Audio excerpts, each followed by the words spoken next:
One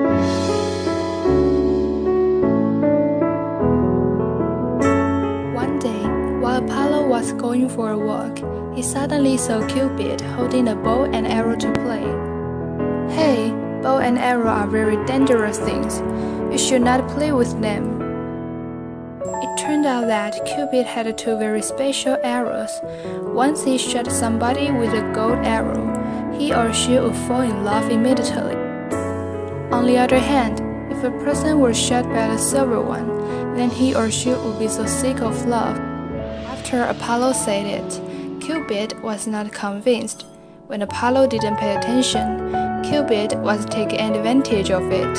He shot a gold arrow at him. At the moment, Apollo's heart was filled with a longing for love. Precisely, here came a beautiful girl who was called Daphne. Naughty Cupid shot a silver arrow at her. Daphne abruptly became very disgusted about love.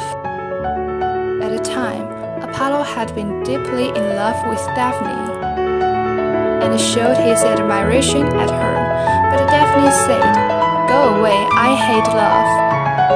After finishing saying these words, she ran as fast as an antelope, but Apollo didn't give up. He played a harp, trying to draw Daphne's attention. He believed that when Daphne heard his harp, she would be touched. As Apollo said, Daphne, hiding behind the bushes, was unconsciously intoxicated with the sound. "How graceful the sound is! I want to know who's playing." Daphne walked to the sound. To her surprise, Apollo jumped out of a big rock, wanting to hug her. Daphne started to run, and Apollo chased after her. "I'm not your enemy, nor is a ferocious beast. Why did you refuse me again and again?" Even though Apollo implored hard, Daphne still pretended not to hear and kept running. However, Daphne finally couldn't run away from Apollo's heart. She had been exhausted and out of breath from running. Seeing Apollo would catch up, Daphne yelled, "Help, please! Who can come to my rescue?" At this time, the river god heard her cry for help. He used his power to turn Daphne into a laurel. Then, her hair became leaves, twisted into branches, with her legs becoming tree trunks, and her feet and toes becoming roots, buried deeply into the terror. While Apollo saw the scene, he was extremely remorseful, holding the laurel and crying, but the laurel kept shaking continuously. Although Daphne had turned into a laurel, Apollo still had a big crush on her.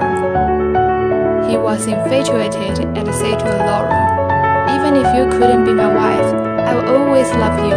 I'm going to use your leaves as my crown, and your woods as my harp.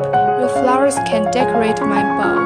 At the same time, I will give you forever youth that can remember now."